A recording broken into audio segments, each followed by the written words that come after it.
একবার ভাবুন তো, বন্ধুদের সাথে কোথাও ঘুরতে গেছেন, সবাই খুব উৎসাহ নিয়ে বলছে এই চল না একটা গ্রুপ ছবি তুলি, আর আপনি একটু আড়ালে চলে গেলেন কিংবা বললেন না না তোরাই তোল না, আমার না ছবি ভালো আসে না। বা হয়তো সবার চাপে পড়ে একটা ফেক হাসি দিয়ে ছবি তুললেন ঠিকই, কিন্তু ভিতরে ভিতরে একটা ভয়, যদি ছবিটা বাজে আসে, যদি কেউ এটা পোস্ট করে দেয়। এটা কি শুধু লজ্জা? আপনি কি সত্যি ফটো ডিসলাইক করেন, নাকি আপনার মন আপনাকে কোনো সংকেত দিচ্ছে? সাইকোলজি বলছে ক্যামেরা দেখে পালানোটা কিন্তু শুধু লজ্জা নয়, এর পিছনে লুকিয়ে আছে 5টি গভীর মানসিক কারণ। তবে চলো জেনে নিই। নাম্বার 1, আপনি প্রদর্শনী নয় অনুভবে বিশ্বাসী। হয়তো আপনি সেই মানুষ যে পাহাড়ের সামনে দাঁড়িয়ে 20টা সেলফি তোলাচ্ছে চুপচাপ বসে প্রকৃতির শব্দ শুনতে বেশি ভালোবাসে।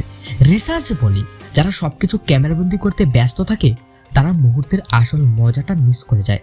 আপনি আসলে প্রমাণ নয়, স্মৃতি জমিয়ে রাখছেন। নাম্বার 2, আয়না বনাম ক্যামেরা। আয়নার সামনে দাঁড়ালে নিজেকে বেশ আত্মবিশ্বাসী মনে হয়, তাই না? কিন্তু ক্যামেরা দেখলেই কেন জানি না সব বিগড়ে যায়। একে বলে সোশ্যাল কম্পারিজম থিওরি। ক্যামেরা যখন আপনার ফিল্টারিং রূপটা ধরে ফেলে তখন আপনার মন অজান্তেই অন্যদের পারফেক্ট ছবির সাথে নিজেকে তুলনা করতে শুরু করে। আপনি আসলে ক্যামেরায় নয়, বরং অন্যদের বিচারকে এড়িয়ে চলছেন। নাম্বার 3, আপনি যখন নিজের ছবি চিনতে পারেন না। মাঝে মাঝে নিজের ছবি দেখে কি মনে হয় এটা কি, আমি তো এমন না। সাইকোলজিতে একে বলে ডিপার্সোনালাইজেশন। আপনার মনের ভিতরে নিজের যে শান্ত বা গভীর ইমেজ আছে, ছবির চঞ্চল লুকটা হয়তো তার সাথে মিলছে না। এই গড় মিলটাই আপনাকে ক্যামেরা থেকে দূরে সরিয়ে দেয়। Number 4, spotlight effect. ক্যামেরার সামনে আসা মানেই সবার নজর আপনার দিকে। যারা একটু বেশি চিন্তা করে তাদের কাছে এটা একটা বিশাল চাপের মতো। আপনার মনে হয় সবাই বুঝে শুধু আপনার খুঁতগুলোই খুঁজছে।